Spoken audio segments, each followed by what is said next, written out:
NFL week number 3, and I'm joined by a photo this week of Ron, and if we're lucky enough, we may hear his voice. Is anybody at that photo? Hello? I am at that photo. That's a photo from this summer in Canada. There's a dark beer on the table that you don't see, and it's a nice picture in that area, very casual, very relaxing, and that's what I'm striving to do these days as well. Well, very good. It's glad to have you back. We've been facing our obstacles and distractions so far this season, but I feel like it's upwardly mobile from this point forward. I hope so. Yeah, I'm in between surgery results and trying to handle another problem, but stamina's pretty good now. Was able to catch up pretty quickly on football, so no excuses, no complaints there.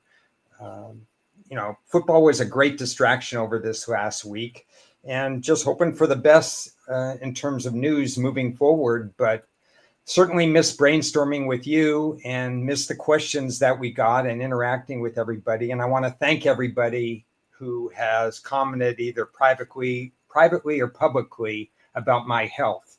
I really appreciate it. I really enjoy the football season. And so I hope that continues as we move forward. Well, that sounds good. I'm going to get to the question on the screen later. Just want to acknowledge it. So remind me near the end of the show if that does not get addressed. I just wanted to make a quick notation. Khalil Mack is out for 4 weeks. Always injuries first couple weeks of the year, and then we have to assess whether or not they're important, whether they're cluster injuries. We'll talk about quarterbacks as we usually do about this time every year, and a variety of other topics. We have a hell of a lot to talk about this week. Questions and comments are always going to be welcome. We're here because this is a process discussion first, and Ron and I are going to be talking about various issues that we would have talked about if nobody was listening in. And the goal is to touch on topics that are not readily available elsewhere and make us kind of think. We update each other on various little tidbits, and we try to look at things that we normally wouldn't look at, and basically just get the wheels in motion. I'm going to start off the topic with, did I write it down? I'd like to start off with betting obstacles, because I feel like I have a lot of betting obstacles. Obviously, you've had some betting obstacles. Yeah. But mine seem to be adding up this year. And what I mean by betting obstacles are just anything that causes inefficiency in betting. So for me, I'm still not into my habit and routine. But what's different this year for me is that I don't hit the panic button. I don't sit there and go, it's already Tuesday and I haven't done this.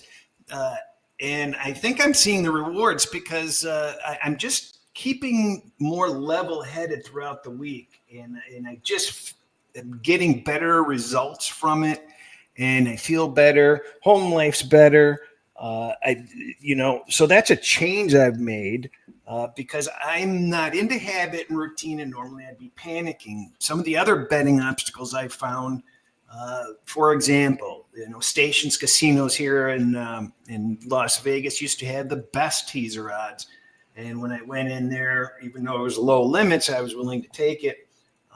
Now all of a sudden they have the worst limits. And some of the other places that, were mediocre before are now even worse. So it just feels like too many of these places are going for the jugular, so to speak. Some of the stuff I've seen is literally almost criminal. It does feel like the alternate lines are a little worse than they used to be. I didn't have any way of charting them, but not having to, do math on the stuff, knowing that they're so bad just by sight is a bad feeling. So that's been very frustrating for me so far. I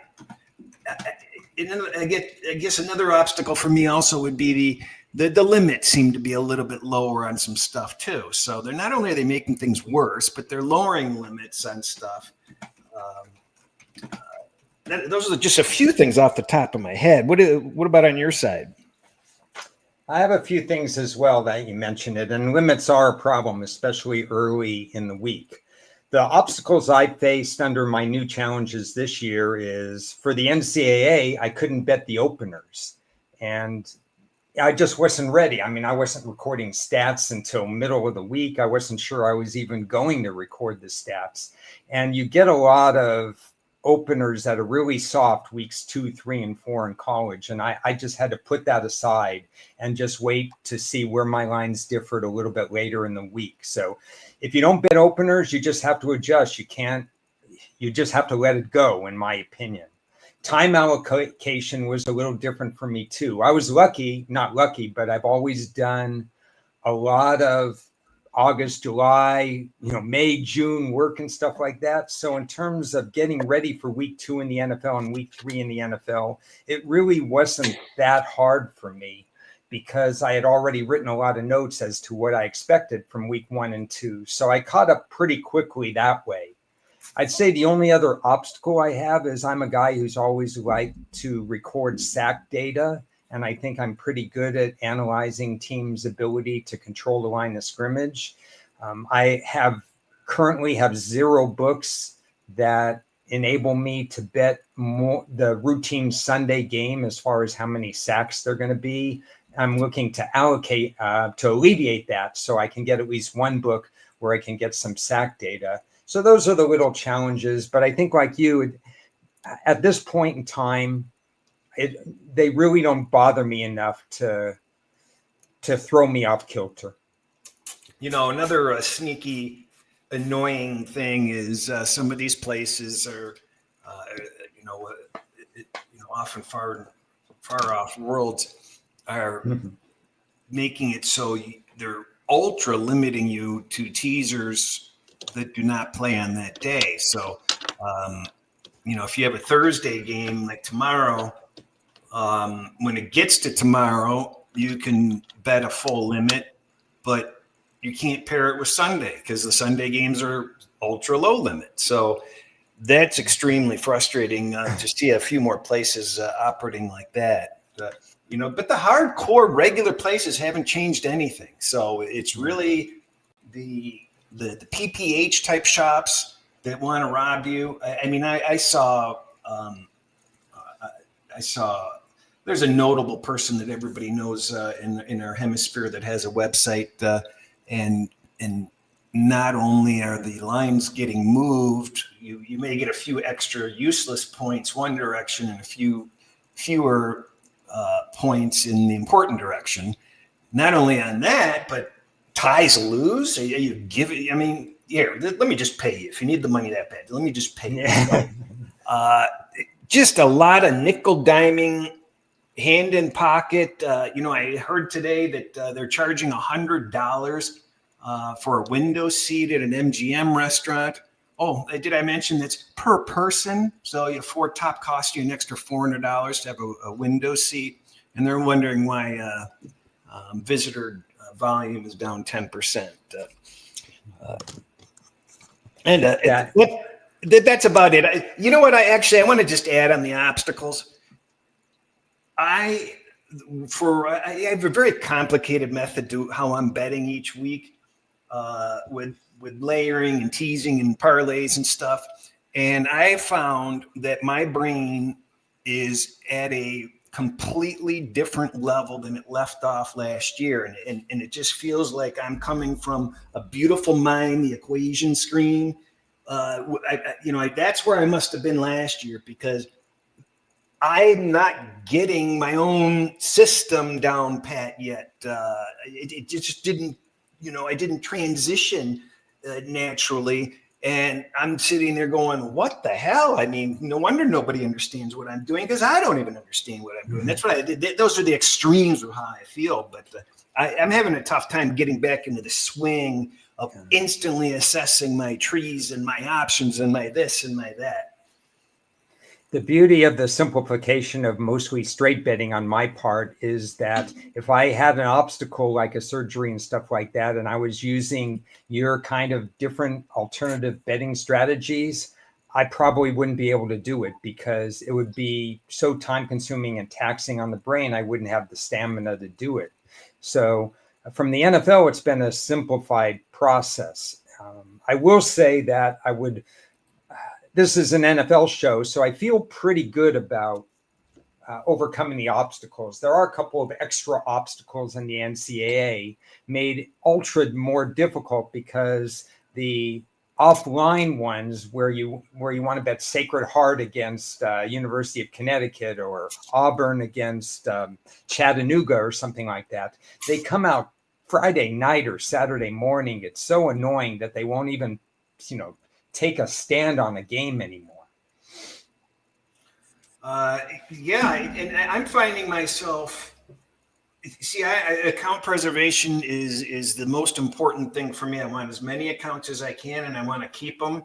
You should see the long-winded response I gave somebody who gave me a new account. I said, let me know if there's anything you don't like. I don't steam. I don't chew you up on props. I don't do this. I don't do that. And if there's anything you don't like, just let me know, and I won't do it, blah, blah, blah. And that's just the way I feel. But I naturally avoid things that I just know are going to piss off the shops. Mm-hmm. And I'm just finding myself shying away from so many bets that I could make just out of, elevated precautions. I'm getting spun more than I used to at ridiculous levels that are completely illogical sometimes. And that's frustrating too. I like the laundromat approach where you just watch the wheels spin and stuff like that. Well, are they going to accept the bet or are they not going to accept the bet? I'm getting sick and tired. I mean, one of these places makes me get the code either via email or text every time I log in. Well, why don't you quit logging me out every time I change off of the app? I mean, am I supposed to only be on the app for forever and ever? I mean, so many little mini obstacles, and they just keep adding up. Do you remember the Greek.com? I never had a Greek account, but I remember it. Yeah, when you put your bet in, you had 60 seconds to press send and so on. And that line wouldn't change for 60 seconds. And during those 60 seconds, I learned that you could actually look at a couple of other books before you press send, and you could still lock in that particular play. I miss those days, and those days weren't that long ago. Hey, Ron, you're never going to see that again. There's no question about that. What were your biggest surprises last week? Do you want to? Why don't we? You want to combine that with basically first 2 weeks? Sure. Yeah, we could combine it before we go into divisions or something like that. Let's see. I mean, just quickly from last week, if the games that stand out to me. How about you? You start off since you thought of the question. I'll start off because what was weird about it, and I watched all the morning games and then I kind of dozed off in the afternoon. It was a tiring day, but I didn't have a lot of surprises. It went according to the way I thought it would go. The only surprises I had were really margin kinds of things. I wasn't surprised the Rams won. I was surprised the Rams won by 2 touchdowns. I wasn't surprised at Seattle necessarily winning, but I was surprised at the margin. I was just surprised that Pittsburgh's defense laid down 2 weeks in a row.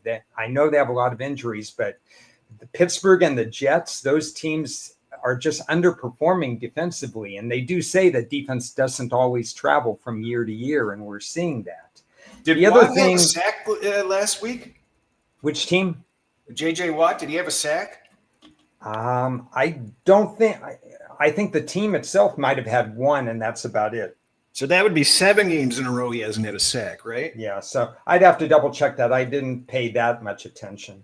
But it was really a non-surprising week to me, primarily because I was so right on Detroit week 1 that I was very comfortable using them as the wheel and key last week in terms of straight and then some manipulative parlays where I could money line them because Chicago was in a terrible position last week. So that, and then maybe all of a sudden Atlanta is starting to get the memo. They got 6 sacks. They win 22-6. That margin of victory was also surprising to me. So not necessarily surprising results. And maybe that was the most surprising thing, Cris, for me, is that there weren't many surprising results, just a little bit of margin. I was a little surprised at the lackluster results of Pittsburgh. I just thought that, as you mentioned, I thought that game, could go either way. But,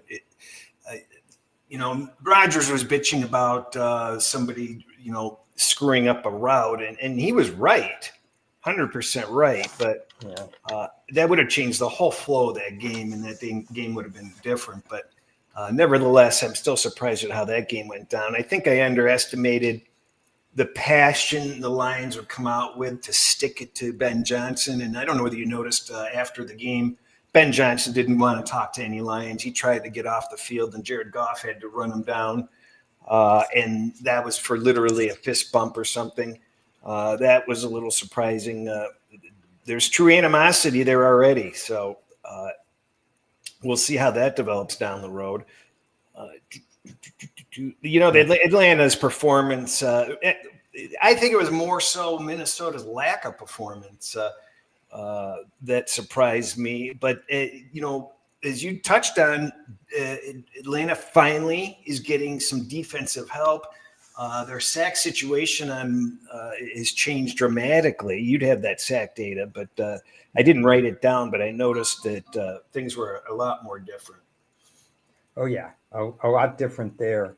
The thing about the Chicago-Detroit game more than anything is that Chicago was living in the past. Ben Johnson had to replay all the mistakes he made and Caleb Johnson made at the end of the Minnesota game. The reporters kept asking him those kinds of questions. In my opinion, especially since it was a Monday game, they couldn't focus on the Lions until maybe Wednesday or Thursday.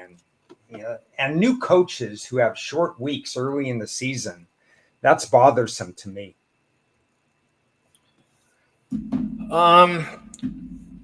First 2 weeks of the you wanted to pose the biggest surprises that I thought of.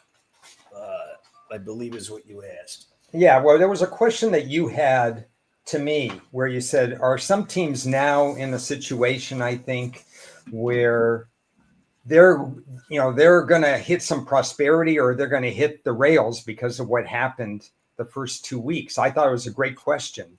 So what I meant specifically was, on your analysis that we went through week 1 or, prepping the season, is you kind of map out their schedules and, they're going to be, their goal is this. They're going to be happy to do this. The shit's going to hit the fan if this happens. What were the extremes on the expectations and wishes, if any, after these first 2 weeks? I know you usually do those in 4-week things, but is there anything that's really going to put a team into a unexpected hopeful situation or an unexpected, we're in deep shit situation?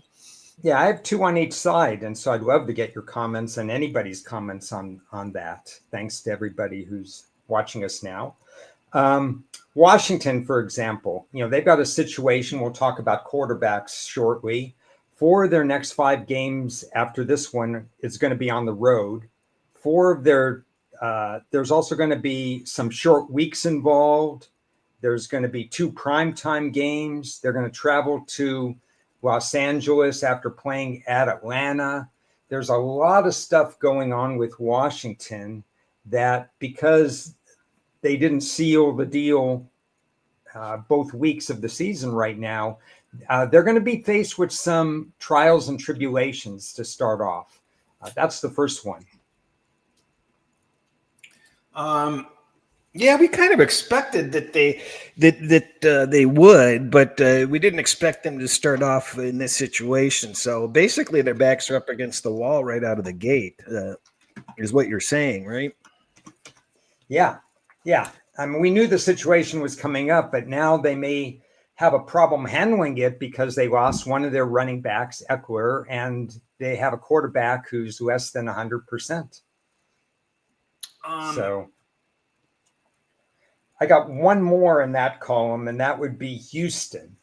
And this is a serious one. This is one that, because of their lack of August preparation, what are they sitting now? They're sitting 0-2, right? yep. And last year they should have been. Last year they could have been 0-2, but they met up against teams that had their own coaching issues and so on. Their own division was horrible last year. They were gifted some wins early. Well, they weren't gifted these wins this year. Now they're 0-2, and I think that gives opponents hope. And remember, they play a first place schedule. They have tougher opponents still to come. So I think Houston has ignited the rest of the division. I mean, Indy has a 2-game lead on them, and they're playing well. I have to mention that by rule and by law to Russell and to Dan that at Indy they're playing well, and they catch Houston not a lucky 2-0 this year, but 0-2. Well, Indy and I don't know whether you noticed it, but Minnesota, they passed on two quarterbacks, Rodgers, and they could have kept their quarterback situation the same from last year, and they chose McCarthy. And through 2 games, the quarterback of the week, Minnesota's been involved, unfortunately, or the player of the week.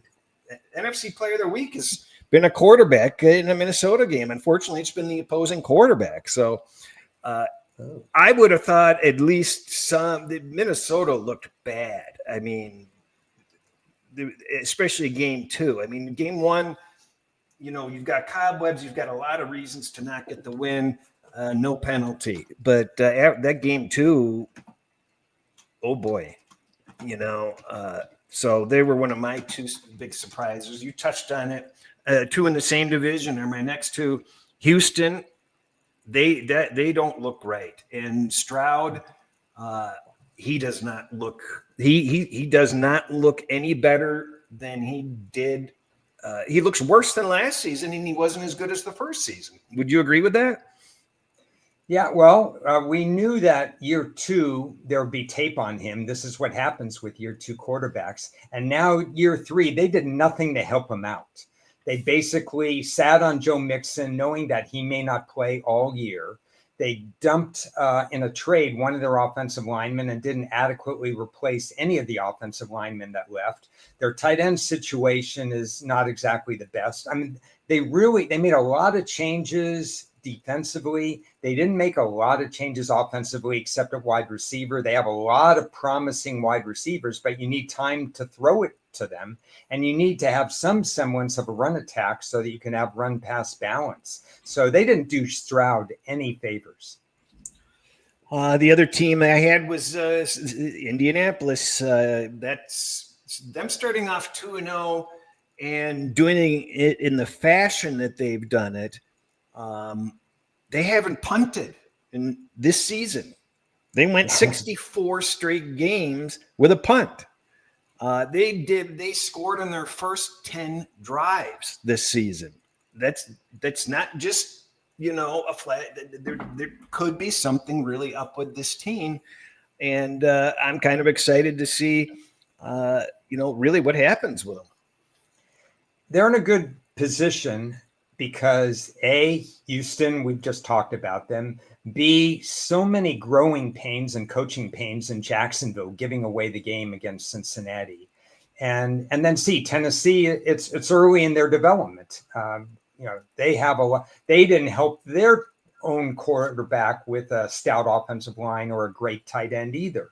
So as those teams are work in progress, now I didn't expect Daniel Jones to look this good weeks 1 and 2, but I'd rather focus on the defense. If they're really going to have this kind of pass defense, it's going to make all the difference in the world.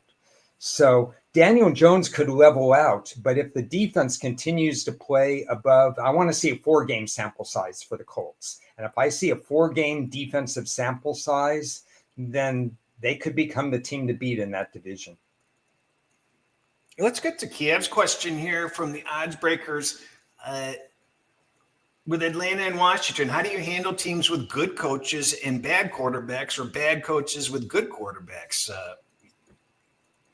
Yeah, well, the bad coaches with good quarterbacks is more of a worry to me. Because they could be bad coaches and not just quarterback play, but in all kinds of other different play. We've seen a lot of good quarterbacks not get as far as they need to get, either due to poor drafting or poor coaching. So, and it's too early to even make Ben Johnson had a rough first game. Liam Combs had a rough second game, but I generally give coaches 2 years before I fully assess them. But once they've been in the league for 2 years, especially in college, then you have a right to call them either good coaches or bad coaches. So you take the situation with New Orleans. We all knew that their head coach just wasn't that good, Dennis Allen, as far as being a head coach in terms of the NFL. And he held the team down when that defense was top 5. And when they had Derek Carr, who's a decent quarterback. So he didn't even have a bad quarterback, and he held the team down. So that's why bad coaches worry me the most. Yeah, I think if you're a good coach or confident coach, like Ben Johnson, we don't know. We know he's confident. Yeah, I think he's going to have a short leash on Caleb. He's the guy that drafted him. Yeah. They're paying him huge money to stay there for 4 or 5 years. He can do whatever the hell he wants. And if Caleb can't, step into line and just try to, do what he's supposed to do. And we're not talking about winning or any of this stuff. He's functionally not following directions. He's not prepared properly. The learning curve's not there. If that continues, I would think a guy like Ben Johnson's going to pull the plug by game 8 to 10. Yeah, I agree completely. And even if you're the number 1 overall pick nowadays, it's still not a heavy salary to say you're dumping because of the salary cap for all of the NFL rookies. And the bottom line is just, and because it's Ben Johnson, a new coach, exactly what you said, it's not his humiliation that they blew the draft pick. It's the organization's humiliation. Did you? I guess I picked the two that are worse than I thought: Minnesota and Houston, and I have to upgrade Green Bay. I mean, I'm not drinking 100% of the Green Bay Kool-Aid as number 1 team in the NFL, but they're certainly better than I expected, and they've got some swagger at the moment. But let's see what happens this week when they, don't have to get up for a game. They got a big game next week. They just had 2 big games. Let's see if they show up this week. Agree. I have 2 teams with unexpected prosperity, as you would say. One is the Rams. I mean, I heard some people say different things, but the bottom line is the Rams in 2023 started out 3-6 because they were so ill prepared in the preseason. In 2024, they started out 1-4 because they were so ill prepared in the preseason. This year, they played equally unprepared Houston and that new coaching staff at Tennessee. All of a sudden, they're 2-0. To me, that's unexpected prosperity. They play no teams off full bye weeks this year. They just got a perk, and that's why right after week 1, I made the decision. And I'm not sure it's a good decision, but I'm just putting it out there because it's not a 1 against 1. It's all 4 teams in a crowded NFC West. But I took the Rams at over 2-1 odds to win the division because I just think they got an unexpected bounce early in the season. That'll segue nicely. The Rams would have been my 3rd choice. So I do agree. I think that there's a nice window open for them. They came up. I did run my model figures, and they seem to be one of the surprise teams that kind of were higher than I thought that they would be. And I guess, did you have any other teams that fit either of those categories? Yeah, I have one, a team that I was all set. I did my whole schedule stuff, like you said, where they're going to be and whatever. And I had Tampa possibly being around 5-6 with the brutal first place schedule and a lot of challenging games. I was prepared to take Tampa at some pretty good odds at 5-6 to win the division because their last 6 games are really, really good. I don't think that opportunity is going to be there anymore because Tampa could have been 0-2, right? But with a weird game against Atlanta and this come from behind game last week, instead they're 2-0. I think even though Atlanta is a contender and I could see Atlanta challenging Tampa, I just think based on what happened the first 2 weeks of the year, Tampa got unexpected prosperity and they're well positioned to win the division now. And you bring up you bring up our next topic is let's take a look at each of the divisions while we're on it. Sure. And see if just see what we see. So we'll start with the division you just left. I'm going to use circle lines. We've got the Buccaneers minus 240, Falcons plus 230, and the Panthers and Saints are lottery tickets. Right. Yeah. So in that division, all my great plans to take Tampa because they were being ignored and they'd lose a few games early, that's gone. So there's no value taking Tampa right now. And they're probably not going to, barring injuries, get to 5-6. So I think it's Tampa, Atlanta, and the other two are trying, especially New Orleans trying, but they don't have the roster. So there's nothing for me to do in this division. I do have to point out because I had them and it was nice to be, they had a fair amount of bad beats, but one of the good results were last week was something that had not been done in 111 games. Do you know what that is, Ron, from this division? Something that hasn't been done in 111 games? Yeah. I don't know. They sold out of beer. A team trailing by 24 in the fourth quarter covers the spread. Wow. So that was Carolina. And they had a chance to actually win the game. But yeah, that Carolina was one of my plays last week, but it wasn't so much that I like Carolina, it's that I didn't trust Arizona to be a shutdown defense when the line went to 7. So I don't like Carolina right now. I don't like what they're doing defensively or offensively, but 7 points is 7 points in the NFL if you have a team that you don't trust to shut the other team down. And the Saints, they showed a little backbone. They weren't they didn't cover against San Francisco, but they hung around for a while, and they're not a complete embarrassment like I think everybody thought they would be. What do you think? Oh, absolutely. I think the Saints are trying most definitely, and they just don't have the roster. As far as what I think about Kellen Moore, I think he's the right coach. I think they should fire the long tenured GM who doesn't give them enough bodies. But I think they will be positioned. I mean, there's nobody that's going to run away and hide in that division for a decade, like the Kansas City has done, like Buffalo is in the process, and so on and so forth. So you can make 2 or 3 really good moves over the next season or two and get right into contention.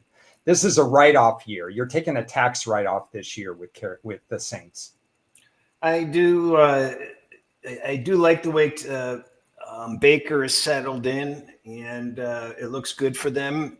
Believe it or not, first time in NFL that a team wins week 1 and 2 in the final minute of play, which Tampa Bay has done. So as you said, it could have gone the other way for them, but they came out on the right side. Yeah. The other division we were touching on, the NFC West. And I'm surprised the 49ers would still be favored actually at this point. Yeah, so after week 1, the Rams were still a sizable underdog, and that was good for me. I mean, I don't think the Rams are a lock by any means. I just like the value because, I mean, every week we've got 3 more guys injured for San Francisco. I know the schedule isn't that tough, but that's 3 more guys injured. And when they play the Rams, for example, the best they're going to probably do is split against the Rams. And then they still have to deal with not Seattle, but Arizona. And Arizona, looks really, really, they look like a contender, Arizona. They still have to shore some things up as far as closing out games. They're still making a couple of errors here and there. They got Marvin Harrison involved the first week, but not the second week. So I have the Rams as kind of ahead in front of the other teams, but I don't think I could even tell you, Chris, who I would pick second right now. Well, the 49ers plus 165, the Rams plus 185, the Cardinals plus 335, and Seahawks plus 755 doesn't seem impossible. That seems like the only possible value play there. Yeah, I mean, God, if I had to put numbers on it, it seems like everything but San Francisco has some value. A little bit. I mean, you would shop around and get the best price everywhere if you could, because you could find a little here or there. The Rams 185 isn't necessarily great value anymore. No, but there's a case to be made for Arizona and San Francisco with those long odds. not San somehow I Francisco, don't have any Seattle. confidence in Arizona, but Yeah. but the potential is there. I'll admit that. Remember the Rams, and this is a statement I'll make again, and I made it about 3 times. The Rams are usually very active right before the trading deadline. So if you have any concerns about the roster, the Rams will probably address it if they're in the race come beginning of November. Do you think Murray's overrated? I don't think he's overrated because I think he is considered he's a dangerous guy. Everybody expects him to break out from game to game, but nobody has high expectations for the consistency. No, I don't think he's talked about that much in terms of elite or really, really, really top 10 circles. So I think he's rated properly. You want to compare him to guys like Sam Darnold or Geno Smith. I think he's better than Sam Darnold for sure, and better than Geno Smith too. So you just find a range where you think he fits. And he's probably middle of the pack starting quarterback, and he's capable of winning games in the fourth quarter because of his kind of schoolyard draw, plays in the sand mentality. And you need some of that on your team to have some fourth quarter moxie. It's been the Bears have won 1 game in the last year. Hard to believe. It's hard to believe that. They're plus 3,500, and I wouldn't consider that with borrowed money in that division. No, The Vikings at plus 725. I wouldn't consider that one. But and I'm not even sure I would consider the Lions at plus 310 just because of their schedule. I think with this fast start, the Packers certainly deserve the minus 215 they are. Yeah, I wouldn't call this any value. I think Green Bay is the deserved favorite at this time, but not the anointed favorite. This isn't one of those cases where put this in ink. It's not in ink. Detroit's biggest problem right now is I still don't like their secondary. They're not getting any mileage out of their draft picks. They drafted their top 2 draft choices in 2024 were cornerbacks. One's on IR and he barely played as a rookie, and the other one's getting torched a lot, and that's Arnold. And they're not getting enough of a pass rush. They got some last week, but that's Caleb Johnson. But they have to have more of a consistent pass rush to take the pressure off their defense. Their offense is going to be fine. It's going to be electric at times still. But and their decision-making in the fourth quarter is something to watch, obviously, with all the new coaches. But they're still a factor. I think we'll get to the Bears again when we look ahead at next week. But I think the Bears are in a situation of their first little mini adversity, Something like that. So it'll be interesting to see how they respond. I'm interested to see what the Lions do. The last time they played Baltimore, well, I guess I'm getting ahead of myself. We'll wait till we talk about the games, but interesting weeks coming up for that whole division. Yeah. Eagles minus 220. That seems, I don't know. Commanders plus 280. Cowboys 825. Giants lottery ticket. Yeah. So I think the Eagles have practically sewn this up. And I think the Eagles are the 2024 Kansas City Chiefs. And what I mean by that is the Eagles took some hits on the defensive line. And a lot of their superstars left. They drafted well behind them, but there's going to be a learning curve there. They're still working on their wide receiver rotation, working on their tight end rotation. Goddard made it through one game, and then he missed the second game already. And, all these different iterations of offsides on the tush push and this, that, whatever. And they were outstatted by Kansas City. Kansas City actually, if not for Mahomes' interception, would have won the game. But what I'm saying here is I expect Philadelphia to win a lot of games this year, but not by margin. I don't think they're as strong. I think you're going to see, remember how many games Kansas City won by fewer than 7 points last year? That's Philadelphia this year. I think that's what their goal is. The after game press conference was basically we're doing what we're doing was the basic attitude. Yeah. They don't need to win with style points. This isn't college. Did Hurts get over or under 100 yards? I heard under 100, and then I heard over like 101. Do you remember? I'll look it up while you're talking. But a stat came out the last 4 times, and let's call it the last 3 times plus the last game, which might have been 101, 99, I don't know, that they have not passed for 100 yards. Philadelphia's won. So entirely unusual way to win games. And 101. 101? Yeah. But this was the first week the tush push started to get a little pushback. The photos out there say, pointing out, and the video pointing out that there's a little, cheating going on with the head start, and it's irking people, and it may not be getting called properly. Maybe there's, people can't figure out what's going on in there because of all the congestion. I don't know, but yeah.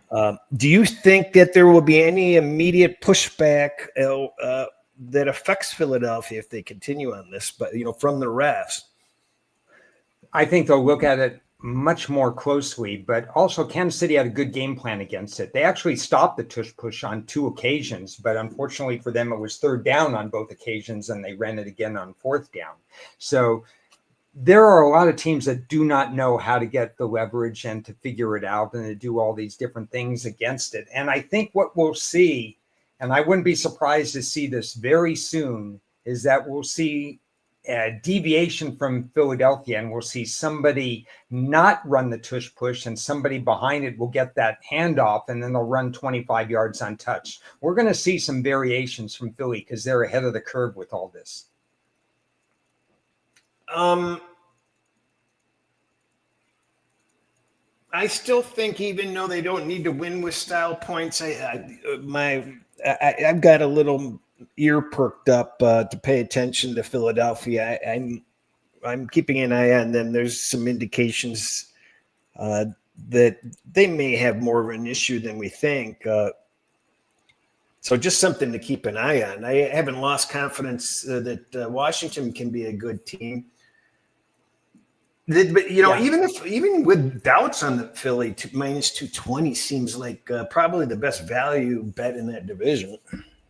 I do, because it's not just a function of Philly. It's a function that what we talked about, Washington's irregular schedule and beefed up primetime schedule is yet to come. And their schedule elevation from this year to last year, and tape on Daniels for that matter, is something where I think there's further separate. Yes, Washington can make the playoffs, but I think there's separation between Philly and Washington record-wise for this year. let's switch conferences. And, I'm glad we're getting to this one, actually, because I guess another question I could have asked you is what team's record is surprising, but you still don't think it matters? And that would be Kansas City for my number one choice. Agree. 0-2, not even considering pushing the panic button in the least.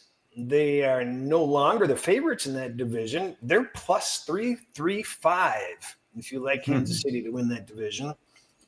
The Broncos are plus 315, putting the Chiefs third. And the Chargers are the favorite at minus 123. And the Raiders are the lottery ticket. Chargers deserve to be favored, laying juice. I don't think anybody should be laying juice at this time. And certainly the reason they're laying juice is because Denver tried to block a 60-yard field goal, illegally. Otherwise, Denver's 2-0. And we're talking about Denver with a favorable scheduling situation twice against the Chargers coming up. Once in the snow in January and once this week when the Chargers have a day and a half less to prepare. So you're talking about a Denver team that is right in the mix. You're talking about a Kansas City team that's going to get Rashee Rice back after 6 games, going to get Xavier Worthy back in the next week or two. Mahomes is doing wonderful things, but he doesn't have all his weapons right now. He will stretch the field. The offensive line with Simmons looks better than it did last year. The defense is looking okay. Again, they won the stat battle. This is still a 3-team race, and the Raiders, they're not a bad team. It's just they're going to have to play spoiler. So we agree we wouldn't bet the Chargers. No. But who would you? So your choice. We know the Broncos started off like crap last year and really finished well. So, is that going to be a pattern? Can we expect them to finish well? We know the Chiefs can finish well. I just don't like that loss last week, so I can't say there's value. Every win matters in that division. If I had to play one of the 4, I'd probably play the Chiefs, only because it just takes one more injury for the Chargers to get in really big trouble. If somebody goes down that way, the Chargers have lost one. Would they lose Bosa for 5 weeks or something like that? They already lost one of their Slater at tackle. So, and some unfavorable scheduling situations. I think the Chargers are a really good team, but they have to avoid injuries. They don't have the depth, do they, at all, right? Well, they have back-to-back exceptional drafts. Now, not everybody felt that way last year, but I rated the Chargers draft as in the top 3 last year in the NFL. They were consensus 14th or something like that. But again, I will repeat what I've said all along. The Chargers draft to what their needs are, not what the NFL expectations are. And they hit every one of their needs the way Harbaugh runs that team with that draft, with the valuable players. Are we being irresponsible to not throw at least a sandwich money on the Chiefs plus 335 or more? I just like the Chargers a little too much to say that that's going to happen, but I wouldn't. That's the only one I would consider, to be honest, because. But it's pretty close. It's pretty close. Yeah. It's close. It's not necessarily a bad deal. I like the fact we'll talk about it, but I like the fact that Kansas City's playing in prime time this week, keeps their focus going. If you bury that game against the New York Giants on a Sunday afternoon with that kind of opponent, you may not get their best effort. But in a standalone game, you know that Kelsey and Mahomes, they want to at least show the world that, hey, don't forget about us. I know we're 0-2, but we lost to a very motivated Charger team, and we lost to Philly because we threw one bad interception. Okay, I want to look at that later. No surprise, the Colts are favored, and you can get plus money on them. That's a little bit surprising. Plus 137.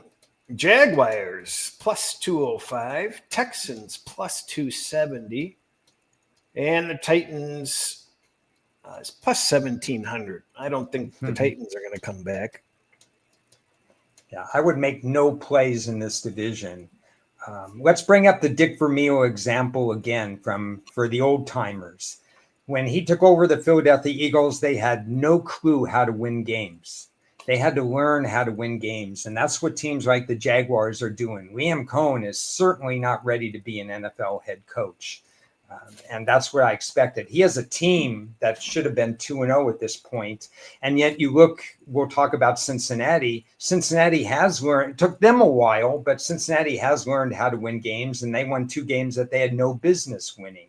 So because of that, I think Jacksonville will have some head-scratching games the rest of the year. I think Houston will be better as the season goes along. I think Tennessee will be better, but not a divisional number 1 factor as the season goes along. So it's really watching when Houston actually flips the switch, because if they don't, then Indy is the right side.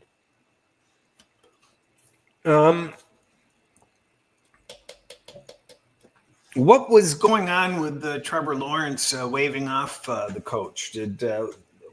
Was that addressed after the game in any way, or did they get that shoved under the rug? I can't answer that. I do not know about that one. You didn't see the video? No. The coach was yelling at Lawrence when he was going up to the line, and he just, he's looking at him like this, straight at him, and he goes like that. It was very dismissive. Without knowing the full context, I'd say that Liam Cohen was being a coordinator more than a head coach at that moment, and he should have probably chose better tact in terms of how he communicated the message. But I don't know the full story.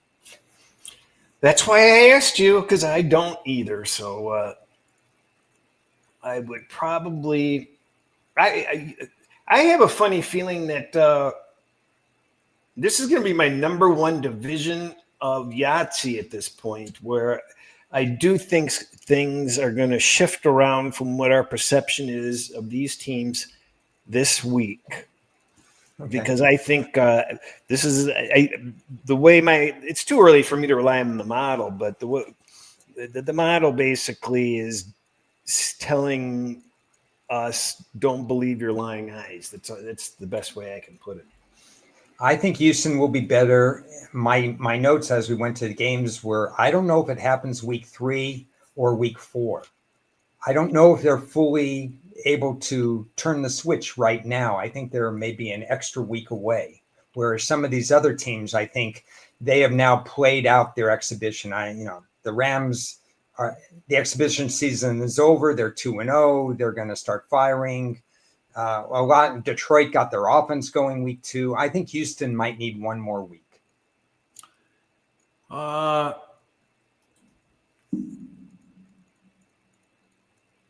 Ravens minus 450. I would not lay that price. The Bengals plus 725. Plus 725 for the Steelers. That probably sounds about right. Yeah, obviously if Joe Burrow was healthy, it would be a different story, because there'd be a lot of pressure on Baltimore when Baltimore would play Cincinnati, because we know Cincinnati's capable of doing some fourth quarter magic with Burrow, and we know what Baltimore is capable of in losing big leads in the fourth quarter. So the mystique of Joe Burrow not being there probably makes this Baltimore a bigger favorite than they deserve to be. But obviously it's their division to win now. There's no value in this division.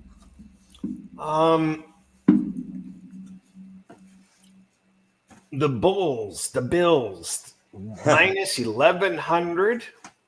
Should be about minus 2,500. Lottery ticket, and the Patriots plus 880. I think there's nothing to be done there, and no, it's over in that one. Well, do you find it odd that the Jets are plus 4,000, the Dolphins are plus 3,000? That's the only thing that seems to be out of whack. I think people are using priors for the Dolphins, thinking that everything is just going to revert itself back. But what concerns me is not Tua. That defense is allowing points at a rapid pace. I mean, that defense should be better to help keep them in games, and it's not. And then you've got what I think is a locker room, assuming they go 0-3, it's not going to get any better until they start putting wins together. So, yeah, I don't think the 3,000 makes a lot of sense. I think they're relying on what the potential is for Miami, not what's showing up in the stat sheet and in production.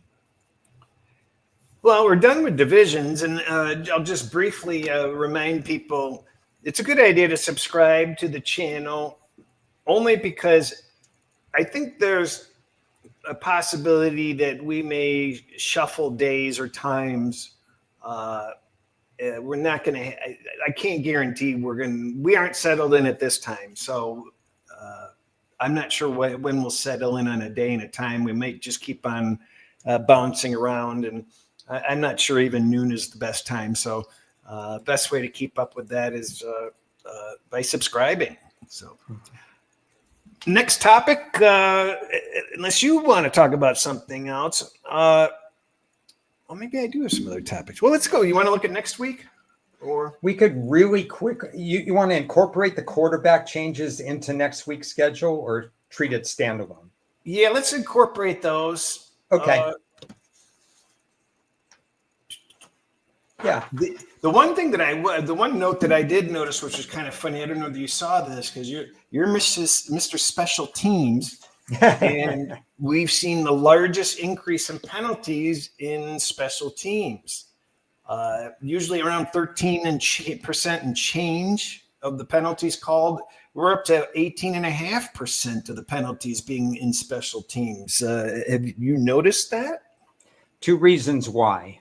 One is they're calling more penalties on field goal attempts with defense. There were at least 3 last week, not just the Denver one that helped cost them the game, where they were calling people for using somebody else's jersey, whatever the phrase is, where the defense was penalized for trying to influence a field goal kick. And the other thing is that with 78% of the kickoffs being returned, instead of a touchback, you actually have a play being run.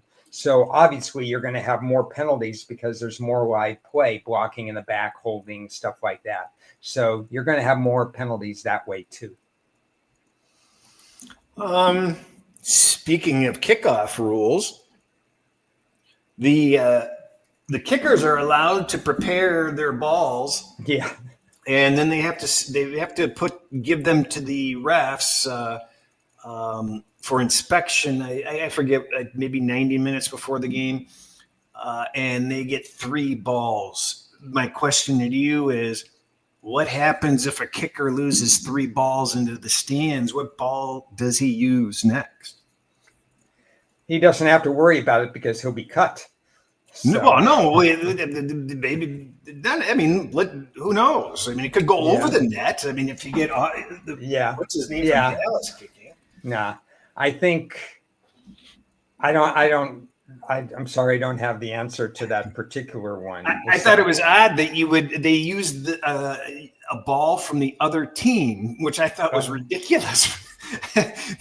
Because what happens if the guy loses a 4th ball and you harm the other team? It makes no sense. You should be able to you should be stuck with using a regular ball. You know, with lost in the Tom Brady Deflategate discussion was the fact that quarterbacks, the PSI for the footballs, quarterbacks were always allowed to maneuver it around a particular weight thing. They just couldn't be too low or too high. And Brady crossed the line on the too low. But there are some quarterbacks that like a very tight, very heavy ball, and some like it a little bit less in terms of the pressure on it. So there's always been that before games.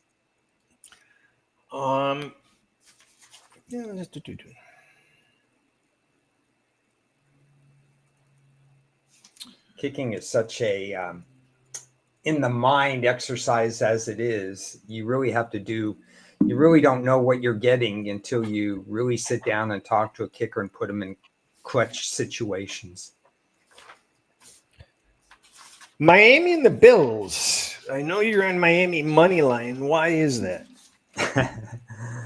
Wait, they're playing? It's a game that I'm not excited about. Miami's already allowed 8 sacks. They have an 80, 2-game sample sizes are horrendous to actually quote stats on. That's why you and I typically wait for the first quartile 4 weeks, 3 weeks sometimes for you, for at least tendencies, 4 for me. But if you're allowing 8 out of every 10 completions to start the year, that's probably not a good sign for the Miami Dolphin defense. At this rate, I don't see how the head coach and GM survive. The one stat I'll give you, I'm not on this game at all, but Buffalo's won 14 of the last 15 hosting Miami and 11 out of the last 15 versus the spread.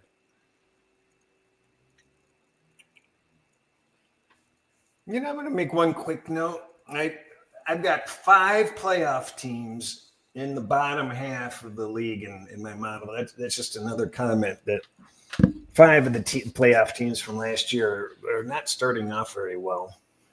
Is it a function of who they played weeks 1 and 2? Stop returning with logical questions that I don't have an answer for. I didn't follow through it and evaluate that part of it, but I should have. Homework assignment. Indianapolis and Tennessee. I don't know whether you're aware of this, but Tennessee is 0-9 against the spread over their last 9 home games. Is this going to go to 10 as 4-point underdogs? Yeah, it's unusual to see a spread in this series with a home dog at that high. To Russell and to Dan, Indy's power rating has moved up a lot for me, maybe one of the most in the league, 2.5 points. So they've earned the right to be favored by over a field goal. I have no real opinion on this particular game. I think we talked about this offline, but Cam Ward had an impossible task against Denver week 1. And then he had to go against the Rams week 2. The team's taken 11 sacks, but to teams that are obviously really good at rushing the quarterback. Denver number 1 last year, and the Rams with all their pass rushers. And Cam Ward didn't throw an interception, which was a surprising result in the first 2 weeks. So it wouldn't shock me if Tennessee was competitive in this game. This is going to be an interesting line movement for me because I think that metrics are going to favor the Colts. Situational is going to favor the Titans. Are people going to really trust the Colts, to win by a touchdown on the road? Are the Titans really that bad? There's some underlying there's just some goofy things going on in this game that that there's too many extremes involved in this game. That's why you can't judge a team after two weeks. Yeah. Everything you said is exactly correct. Atlanta, speaking of extremes, Atlanta and Carolina.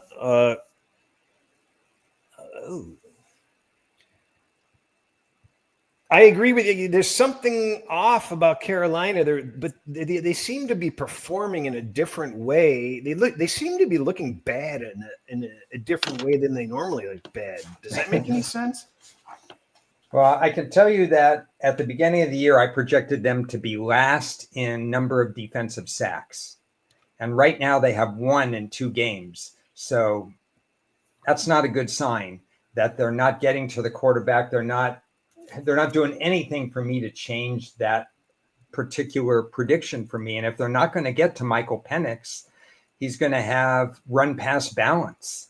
The one issue I would say that I would worry about with Atlanta is that even with their projected sacks being so high, they have a cornerback named AJ Terrell. And he, in my opinion, over the last 3 or 4 years has been the least talked about superstar cornerback in the league. AJ Terrell is fantastic, and he's going to miss at least 1 week, if not 3 or 4, with a hamstring issue. And I don't think Atlanta has a great secondary. So that would be my only concern right now with Atlanta, is that if Atlanta, on the times that Atlanta's pass rush doesn't get through against Carolina, who has an average offensive line, Bryce Young will actually have some receivers open. What about Bryce Young's play is not he finished last season on a real up note. What's the difference between how he finished last season? Why does he look like he does this year? It's hard to pinpoint. He's played against Jacksonville and Arizona, both on the road, both not bottom 5 defenses, but certainly wouldn't be confused for a top 10 defense. And Bryce is hitting under 60%. His yards per completion is definitely below par, so he's not stretching the field. He doesn't have safety valve Adam Thielen. Remember, we talked about him leaving, and it's not that Carolina was going to make the playoffs with him, but they lose a big piece of their third down conversion rate without him, because the other guys, I mean, the rookie McMillan is the only guy that's actually performing, other than the guy I liked from the previous draft, the tight end Sanders, who has 9 catches in 2 games. They should be running better. They will run better this week, I think, with Hubbard. So I think they can be competitive, but I can't put my finger on why Bryce Young he just doesn't trust anybody like he trusted Adam Thielen. Maybe that's my only explanation. I know a question I asked you, a little off subject, but I thought involved this game. Unusual or hardship scheduling teams at this point, either beginning or coming up, so to speak. Aren't the Raiders in a goofy situation, or was it Washington? Washington is in the bad situation. The Raiders are alternating home and road and then have a bye. The Raiders have a comfortable situation. Washington, after this, it gets really, really tricky. This is the good part of their schedule, where they have 10 days to prepare for Vegas. But we have a quarterback that we could talk about here, and that's Daniels. Now, he may play. If he's out, I think the early indications is that the market, based on my power ratings, have adjusted by about 3.5 points. The bigger implication, in my opinion, is that if Daniels is out, it definitely affects scoring, splash plays, because Mariota's probably not going to have those splash plays. And I think the market has already taken that into account. I looked at the look-ahead line was 47, and now we're dealing with a much lower number. So I think if you're looking at Daniels missing the game, you're looking at a lower scoring game. I think he is going to miss. I think from what I've seen, it's almost entirely baked into the line. I mean, I don't think you can see a 2.5 other than for a brief moment in this game. What do you think? I think if you see 2.5, you'll get a lot of Washington buyback, even from me, because I think the Raiders, again, are dealing with a short week. And we saw, I know I made a comment and that the difference between Sam Darnold and Geno Smith wasn't that big. I like Geno Smith better than Darnold, but it wasn't that big. And I think we saw what happens when Geno Smith is pressured. I mean, he had probably 6 or 7 turnover-worthy throws, 3 of them which were intercepted. I think Geno Smith can be really good, but he can also revert to bad habits. And with a day and a half less preparation, this isn't an ideal spot for Vegas. Packers-Brown, I think I kind of summed up my opinion on it. Let's see if Green Bay can show up for a sandwich game of important games.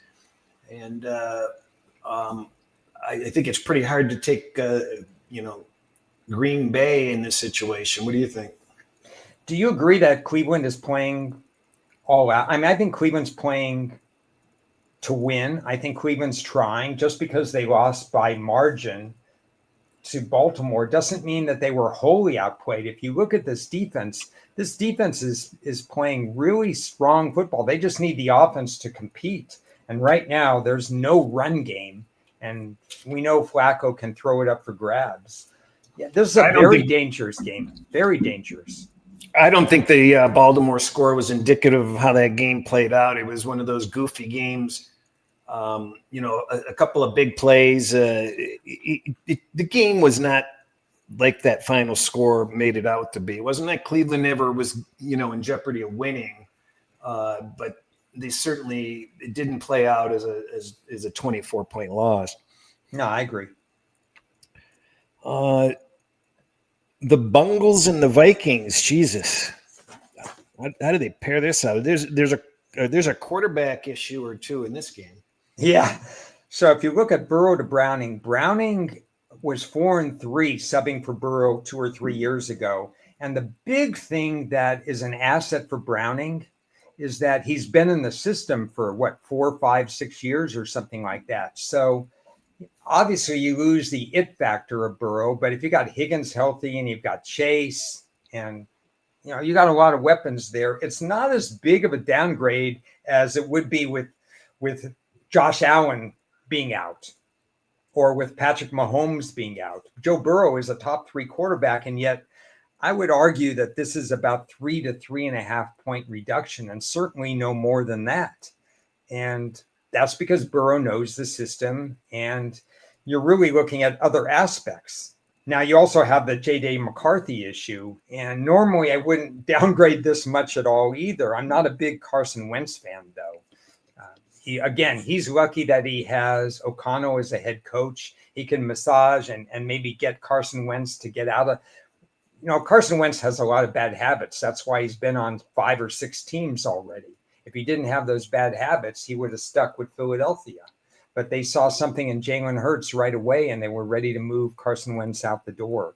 I think this is a 1.5 point deduction there. It's a really hard game to get a read on. I've kind of not done any work on it. I don't know if you've done work on it. Taylor Britt, hamstring limited. You know what? When the news came on Burrow being injured, I'm like, okay, so, if you thought Burrow was going to last the season, then you're Looney Tunes. Because there was no way he was going to last the season without getting injured. And immediately you think Browning and, they'll be fine. They did fine with him last year. I believe he threw 3 picks right away, but I think going forward will be okay, right? Yeah, they should have lost that game somehow. There are numerous ways that Jacksonville let them in the game. This is kind of an Andrew Luck situation. They just never upgraded the offensive line in Indianapolis, and they got young Andrew Luck killed. And Joe Burrow is getting killed by his own offensive line. If it wasn't going to happen in this kind of way, shape, or form, like you said, there's just too many jailbreaks on the offensive line that he was going to be beat up.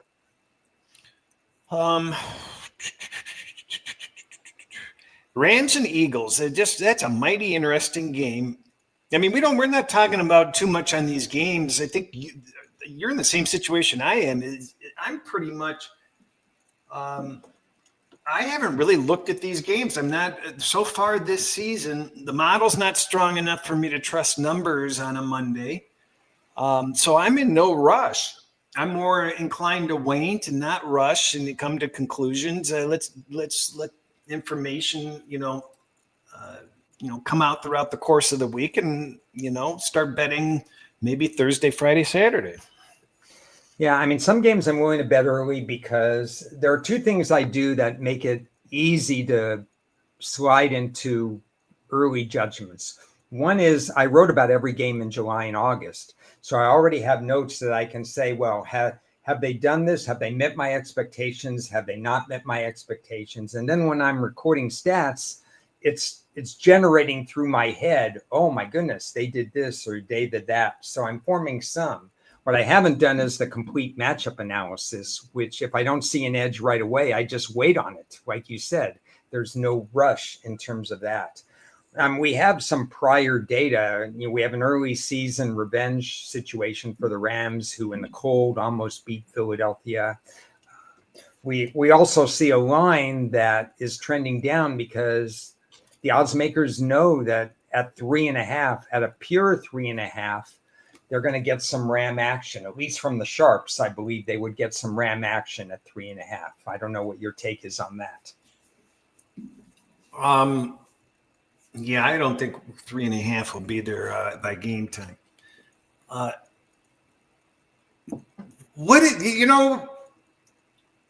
don't think Wentz is a 3-point upgrade from JJ, but he technically, at this point, from what we've seen, he actually is an upgrade, isn't he? He's possibly okay because he's playing Cincinnati's defense, and you only have to account for one person on that defense, a really good person in Hendrickson, who's already had sacks in each of the first 2 games after a holdout. The problem I have with Wentz is he's probably taken very few snaps in August, July, whatever. He was probably there just to have a clipboard. So they haven't really run an offensive game plan with him. And the thing about Wentz that I most remember, and I have to separate Mitchell Trubisky from Wentz because I have both of them in my head. And I realize that Trubisky is more of a problem than Wentz, but Wentz does look off his first read a little too fast. So we'll see, you know, that's a Caleb Williams thing too. Now, Wentz is seasoned enough that maybe if the pass rush Cincinnati has an average pass rush except for one guy, maybe he'll be able to see all of the receivers he needs to see. I mean, he still has Justin Jefferson. And I think he's going to key. I would be shocked if Justin Jefferson had fewer than 8 targets.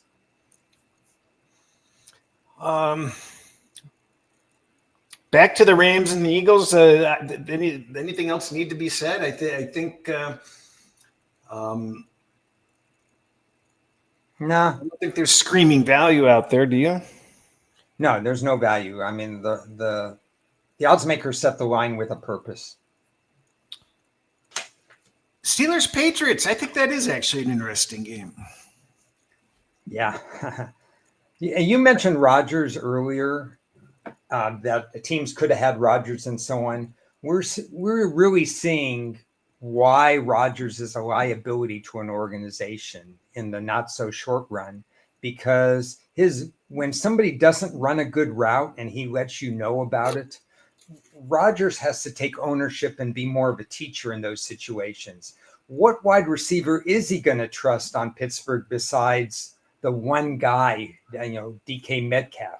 There are no other wide receivers at Pittsburgh you're going to trust. That's why he goes so much to tight ends. But that's why it was such a perfect marriage where he's got stars on Minnesota. He's not going to be able to MF Jefferson or. Oh no, he wanted to be at Minnesota, but Minnesota didn't want. And Minnesota wanted to develop JJ McCarthy. They saw a very cerebral player that. Sit him behind Rodgers. I mean, let him learn something. I mean, they dropped the ball. Maybe, maybe not, but this Rodgers thing, it's just crazy. I mean, I'm not anointing New England as a great team. In fact, New England, Mike Vrabel coach teams tend to stuff the run and be vulnerable against the pass. And that seems to be true again to start this year. So there's no reason why Aaron Rodgers can't have a good game here.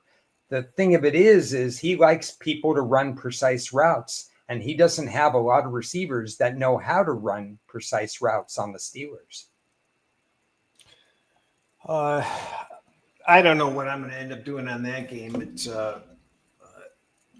I think it's just interesting. They really do.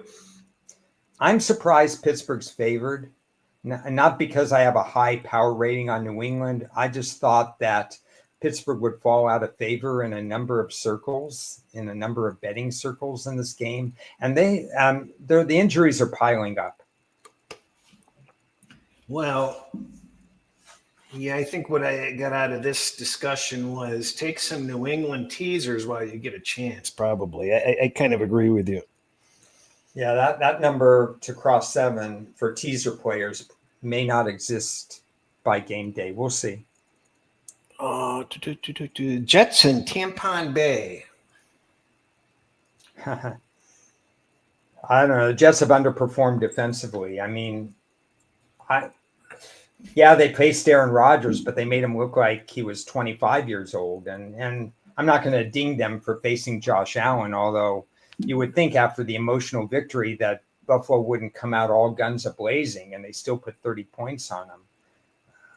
Now you have another quarterback situation here, and in this case, I make no adjustment with Tyrod Taylor taking over for Justin Fields. Tyrod Taylor, if not for some unfortunate injuries and some bad malpractice on surgeons, giving him an injection or something like that, would have had more of a chance to be a factor in the NFL, but he lost his job due to medical situations.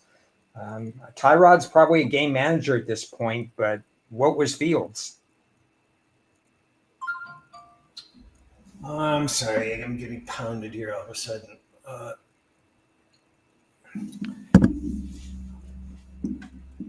I'd rather have Tyrod Taylor in there anyway. I think the Jets are better off. The big question in this game, here's your $100,000 question.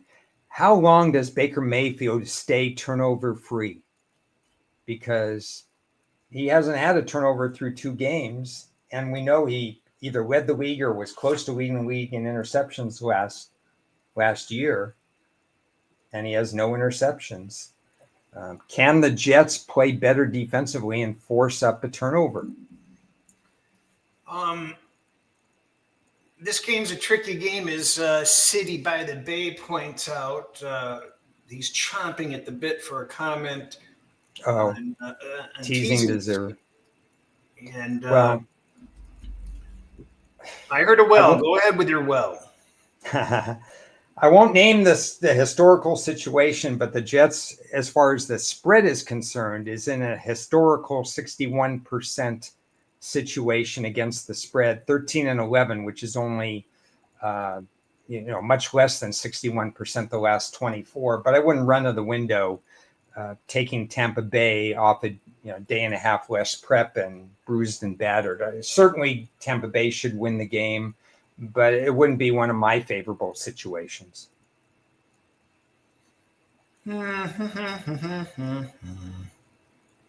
Now you can comment in general, I guess, because City was saying, what do you think about teasing 6-0? It's kind of a weird thing to tease, but you could comment on that because you like teasers.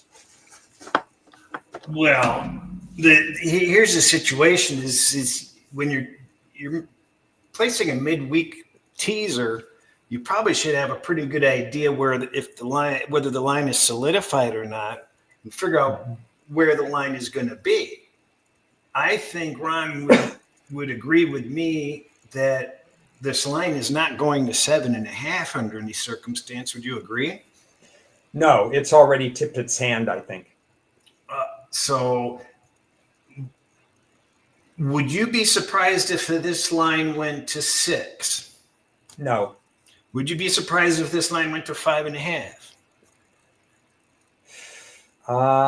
You had to think about it. There's enough there. Yeah, because Cansey is out. I mean, that's a big loss on the defensive line. That's going to impact plus the schedule. I wouldn't be shocked. I think there'd be pushback at 5.5, but it could touch it. Yeah, I mean, my point there is that it's going to be no surprise if this line goes to 6, and even possibly 5.5. So why would you consider using a minus 285 value wager into something that's going to be minus 225, minus 200, potentially? So that's the primary reason. Home teams that are 6.5 and 6-point favorites teased down in this situation are big teaser losers over the long haul. That's another reason why I wouldn't tease that. So a couple of solid reasons why it's not a good teaser game. And let me follow up on that by asking you a question that I don't have the answer to. But I've mentioned that I manipulated parlays before, and I did that because I felt so strong about a certain team or a game, like Detroit last week. What about using, if you're so intent on teasing them, what about using them on the money line instead? Well, that's right. I mean, and I'm leaving this. We agree to disagree about teasing 6 down to 0.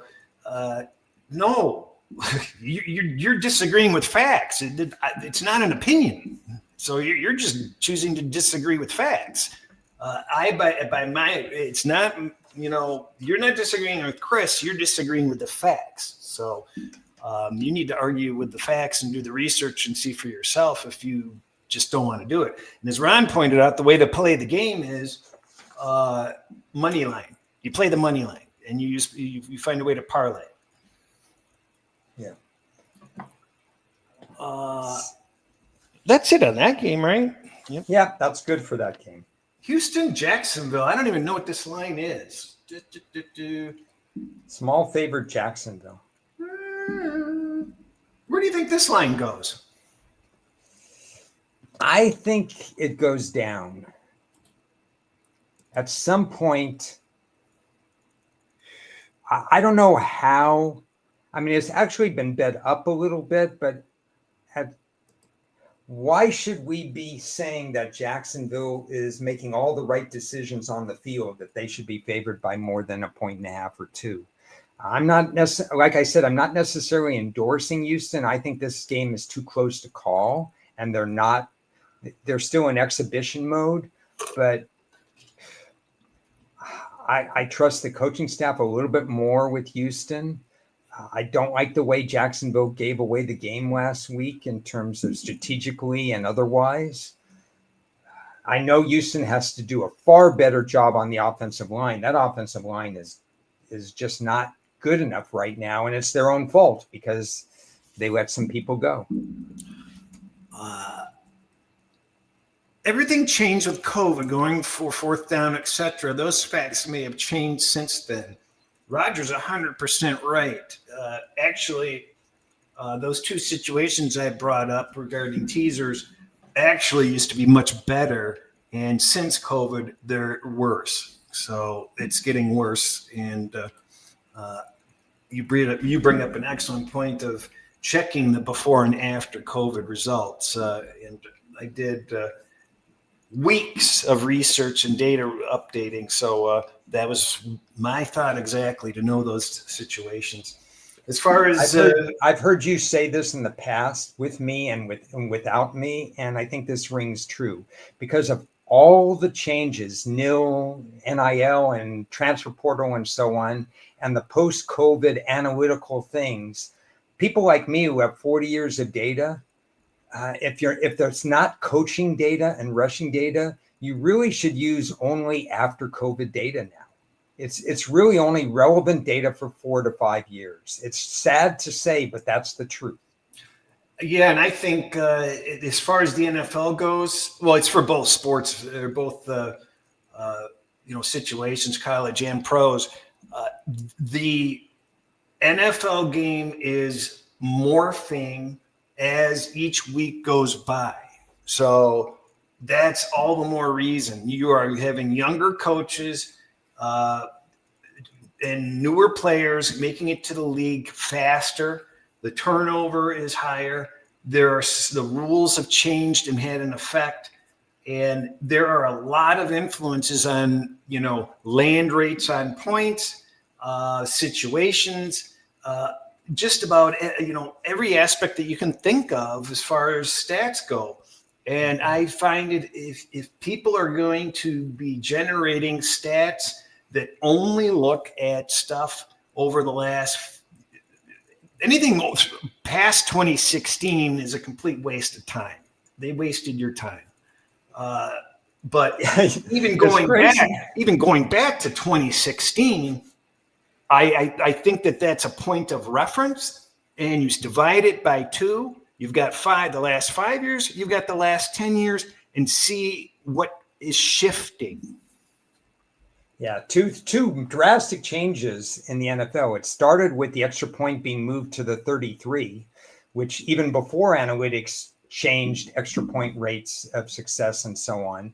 And it's ending with this kickoff where you end up at the 30 or 35 yard line most of the time. And then you have to play in a lot of different other factors involved. So this game is far different the last 5 years. Yeah. And we don't know. We don't have enough information it is, the people that can catch on to stuff that is actually legitimately going to be consistent are going to be the most successful bettors, going forward, because that's when successful bettors really shine, is with variance. And we do have variance, unknown variance each week. And everybody's scrambling to figure out what data is important. How long back should we be looking at the data? What data doesn't matter anymore. And at some point, there's going to be certain things that kind of stick out and hold true to form. There'll be a pattern to recognize on that sort of stuff. And the people that find that stuff first are going to have, the best results for a while. Yeah. A lot of good spots, a lot of good commentary there. Denver and Chargers, that's going to be a fantastic game. The line is 3. That's like you always say in that game, it's just 3 for the home team. So I'm sure you're going to sit this one out. I'm excited to watch it. Any other comments? Am I sitting it out? Where are my notes on that? Yeah, I mean, the only way I would look would be Denver, because there you kind of get a little bit of a bargain in the fact that Denver was a play away from being 2-0, and now they're 1-1, and they're catching the Chargers off a day and a half less rest. Herbert's going to have a little bit more tough a challenge in the pocket against the Denver pass rush. It's not going to be free receivers going forward, at least I would think. The one thing that's interesting is I did some matchup analysis on this game because I had some preseason notes. That's why I did it. And it charts out as a higher scoring game than people think. That was kind of interesting to me. Okay. That total, that total's higher than I expected. So I think you're right. New Orleans and Seattle. I don't want to talk about that game. You don't want to. This is a comment that I would make educationally, is that none of us, I'm speaking for Cris, I will speak for myself, and I hopefully am speaking for everybody who's watching or listening. We are not going to be experts on all 32 teams. There's just no way. And in my opinion, the team that I know the least about as to what they're going to do from week to week is Seattle. And so, I mean, I know who Sam Darnold is, but I don't know the coaching on the defense. I don't, they've changed coordinators and now I have to adjust to Kubiak. Walker has a bad day, then he has a good day. I don't know the wide receiver rotations. I'm really in the dark about Seattle. So if anybody in the comments wants to tell me what I should know about Seattle, please do. I have to admit, the one thing I am positive about is Seattle is the one team that people say the exact same thing about. And that's what you just said. I don't know what it is, but it's like they're a universal blind spot. It's Dallas and the Bears, I think this line movement was easy to predict. And I'm not sure I agree with it technically. What do you think? I have 15 seconds of analysis on this game. Matt Eberflus is now with Dallas, and it shows up because he has a 76% pass defense. Chicago counters with a 75% pass defense. This is as close to a flip a coin game as I could ever. I couldn't pick this game if I tried.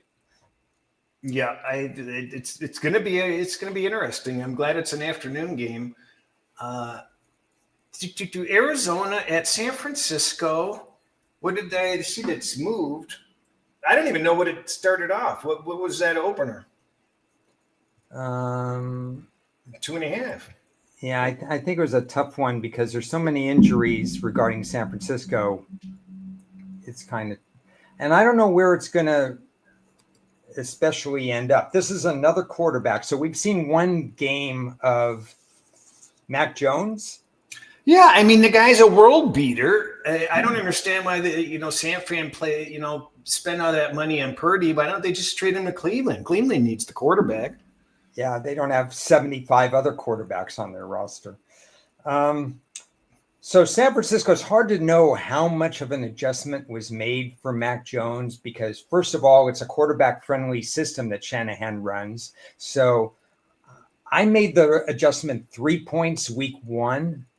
With Mac Jones in his first game, it seemed like the adjustment was a little bit higher by the odds makers in this particular case. But George Kittle had to be factored in too. He is such a missing link because of everything he does. It's not just catching a pass. Everything he does on, off the field, between plays, during plays, he is such an important part. Now you got two other guys missing on the offensive line. You might have a defensive player missing. It's a hard set for me to make. And it's a game where Arizona can be competitive. Arizona can pass on San Francisco. I think this game hinges on San Francisco's ability to get to Kyler Murray. And I haven't assessed that yet. But that's where I think the game will be won or lost. At least that's my first impression. San Francisco's such a mess. It makes their games unenjoyable too. And it's a shame because I always like San Francisco, and it's great for football when you've got a healthy San Francisco 49ers, and when they're not healthy, it just sucks. Yeah, if they were completely healthy ever, I mean, even this year after coming off a fourth place finish, they'd probably be the number one seed with their schedule and stuff. Now we don't even know if they're going to make the playoffs. The Kansas City, New York Giants line is probably the most ridiculous line still there out of all the games. What do you say? What do you mean by most ridiculous? Is it where it's supposed to be? My power ratings suggest maybe a little bit lower, believe it or not. Okay. Kansas City has played the Chargers and they played the Eagles. Now they're playing the Giants. So in the public eye, this is a get well spot for Kansas City. And like I mentioned, because this game isn't buried in a Sunday afternoon slate, you're probably going to get the best effort from Kansas City. And what are the Giants' first two games? The Giants played Washington and Dallas, both on the road.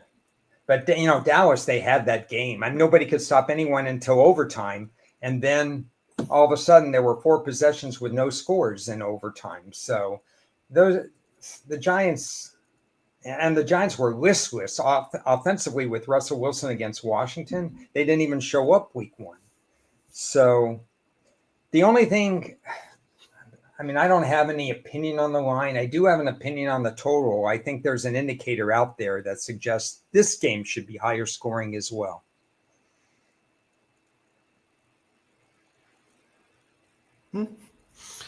Well, we know what happened the last time Detroit went to Baltimore. They came in flying high and were slapped down hard, just annihilated. I don't even remember. It was 21-0 before you were able to sit down. So it'll be interesting to see. They obviously are going to remember that. So with that in mind, if Detroit is not a pretender, they're going to bring it. They're going to bring it just like last week. They were up for last week, and they get up 2 weeks in a row, and that's going to be the common theme all year long with that schedule, though. Yeah. I have conflicting indicators on this game, so it's going to be a pass for me. I see the situation where Goff could eat up chunks of yardage against Baltimore's defense because we know teams do that because Baltimore can't protect leads. I wouldn't necessarily call Detroit, Cleveland's going to be down and out if they're behind against Baltimore, but Detroit's not going to be down and out if behind against Baltimore. Conversely, Baltimore is not going to be down and out if they have to face coming from behind against Detroit's defense. If this game wasn't in prime time, I probably would have a stronger lean to Detroit, but I really don't want any part of this Monday night game. It's going to be a fun one to watch. There should be a lot of points scored. The over-under is appropriately put in the right spot for that. City by the Bay said that he doesn't personally touch totals in the NFL anymore, and I understand that completely. The only totals that I will touch during the year are pretty much indicators that have historical significance. I'm not a heavy volume totals guy. It's rare to find me play more than one or two in a week, and I don't even know if I played more than one this year. So I have to admit, as a Lions fan, I'm apprehensive because you'd really hate to. This is a measuring stick game, the way I see it. I'm not up to date with how the narrative is in Detroit, currently. But to me, it's obviously a measuring stick game. And, what do you expect out of their defense in this game? I expect the Jackson to get huge gains because they can never stop running quarterbacks. We saw, Daniels eat him up. This type of a running quarterback situation for Detroit is an Achilles heel. They could end up looking really bad. Yeah. If the surprising thing to me and the encouraging thing to me for the Lions would be if they slowed down Baltimore, but that's a tough task. Well, in the two common threads with Washington the last time they played Baltimore is you just can't fall behind right away. And they've done that against Green Bay. They've done it against a handful of other teams where they get behind right away by multiple scores. And if they can just get out to a lead, that kind of changes the complexion a little bit. Yeah, if let's say Detroit loses by 14 points or something like that, I'm not sure I would change my opinion of Detroit. I expected everything that they've done so far. I expected them to lose badly or at least by margin against Green Bay. I expected them to be really favorable against Chicago. This is a Monday night game at Baltimore. If they lose, that's pretty much expected. So I'm okay with Detroit moving forward unless something really drastic happens. We've gone long. So anything other than what we've discussed that we haven't touched on? I just want to say thanks to everybody who listened. It's good to be back. I love the fact that I was able to interact with people. I love the fact that you and I were able to brainstorm because we missed a week and a half as well because I just wasn't up to it. It was a pleasure being able to do this again, and I look forward to the next one. And somehow I feel like I have to comment again, just because I can sit there. I can say FOMO has left me much more than I can even realize. I can look at that Detroit 4.5, 5 point line and not be pissed off because I looked at the 6 and I knew the 6 was not going to be there and I didn't bet the Lions, and I don't care because, I can only do so many things at one time, and I'm focused on whatever I'm doing. I want to do it right, and I'm not going to try to do too many things at once and get careless because that's where mistakes happen. That's where when additional mistakes happen, that's additional frustration. So you can't do it all. That's my point. I don't give a crap that I missed the Detroit 6, which was easy. Everybody should have had that. There's a 3.5 that's still sitting dead on what game is it? The Rams. I should be there taking the 3.5 flat. I doubt that it'll be available later. The Ram one was the right one. Ram one was right to go at 3.5. The Detroit game, my odds were 4.5. So you're right. Exactly. So that's just, I just want to, comment on progress or lack of progress. There's, as I pointed out, there's some things that I'm not doing well, and at least that's one thing I'm doing well. So just sharing my experiences. Yeah, the only other thing I did today was fun. The Northeast Conference. I started compiling stats for that. I'm getting ready for week 5 in a couple weeks for the Northeast Conference. very casual, just taking it day at a time. But no, hopefully through the entire conversation, we had a couple of good points that people could. You know what? I take actually think a lot of that, and I didn't even realize it, but I think a lot of my change is because I've watched you for so long, and like in situations where I would be normally, when are you going to do this? When are you going to do that? You didn't give a shit. It's like, I'll get to it when I get to it. And that's a good quality that's kind of rubbed off on me. It's not just you, but you've reinforced my attempt to do that. Yeah. I mean, we have our processes, and if we get to it on a Sunday, then we methodically get to it. But the whole idea is not to cut corners. And if you can't get to everything right away, then you miss a play or two. I missed college openers. I'm probably going to miss it another week at least as well. But I'll live. All right. Appreciate all the comments and all the ridicule and all the praise, and best wishes for Ron. And hopefully we will be back next week. And we don't know what day we're going to shoot for, and it may not continue to be noon. So we will keep you posted on it when we know it.